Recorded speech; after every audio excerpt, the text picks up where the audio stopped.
Hello everyone, আসসালামু আলাইকুম। শব্দের মধ্যে নতুন 5G ফোন আনলো নোকিয়া G42 5G এর নতুন ভেরিয়েন্ট HMD গ্লোবাল লঞ্চ করেছে। এটি প্রথম বিক্রয় ভারতে 4 মার্চ 2024 তারিখে নারী দিবসে অনুষ্ঠিত হবে।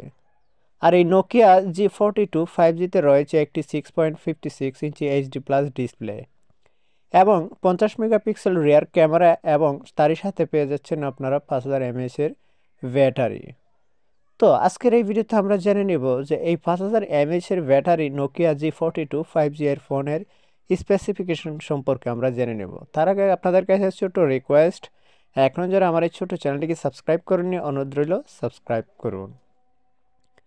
তো নোকিয়া G42 5G এর নতুন 4GB র্যাম এবং 128GB স্টোরেজ ভেরিয়েন্টের দাম মাত্র 1 টাকা কম 10,000 টাকা, মানে 9,999 টাকা, যেটি 4 মার্চ 2024-এ বিক্রি শুরু হবে ইন্ডিয়াতে।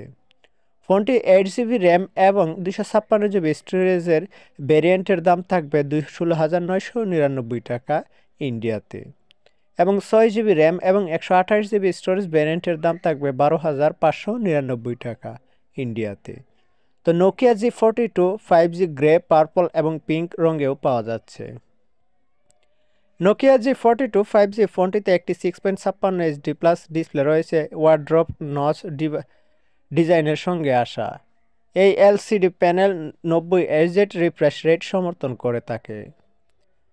এই মোবাইল ফোনটিতে অ্যান্ড্রয়েড 13 OS এ লঞ্চ হয়েছে। প্রক্রিয়াকরণের জন্য এতে রয়েছে Qualcomm Snapdragon 480 octo processor. Nokia G42 5G এর ফটোগ্রাফির জন্য ট্রিপল রিয়ার ক্যামেরাও রয়েছে। এটিতে একটি 50 মেগাপিক্সেল প্রাথমিক সেন্সর, একটি 2 মেগাপিক্সেল ম্যাক্রো লেন্স এবং দুটি 2 মেগাপিক্সেলের গভীরতা সেন্সর রয়েছে। আর সেলফি এবং ভিডিও কলিংয়ের জন্য সামনে প্যানেল একটি এবং 8 মেগাপিক্সেলের ক্যামেরাও দেওয়া হয়েছে। তো এই ডিভাইসটি একটি 5000 mAh এর ব্যাটারি রয়েছে, যা অসাধারণ পাওয়ার ব্যাকআপ দিতে পারে। এই ফোনটি 20 ওয়াটের ফাস্ট চার্জিং সাপোর্ট করে থাকে এবং Nokia G42 5G dual SIM 5G এবং 4G সমর্থন করেও থাকে। তো নিরাপত্তার জন্য এতে সাউন্ড মাউন্ট করা ফিঙ্গারপ্রিন্ট সেন্সরও রয়েছে। এই হ্যান্ডসেটটি জেট ও গ্লোবাল অডিও ফিচার সহ আসে। এটি ওয়াইফাই এবং ব্লুটুথের মতো কানেক্টিভিটি ও ফিচার্সগুলির সঙ্গেও আসে।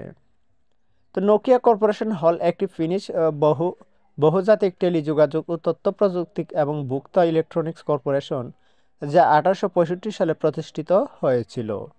আর নোকিয়া এই প্রধান সদর দপ্তর এসপো ও ফিনল্যান্ড ও বৃহত্তর হেলসিঙ্কি মেট্রোপলিটন এলাকায়, কিন্তু কোম্পানির প্রকৃত শিকড় পিরকানমার তাম্পের অঞ্চলে। তো ভিডিওটা যদি ভালো লেগে থাকে অবশ্যই ভিডিওতে আপনাদের কমেন্ট এবং লাইক দিয়ে সঙ্গে থাকুন। ভিডিও ছিল আজকের মতো এ পর্যন্তই। আল্লাহ হাফেজ।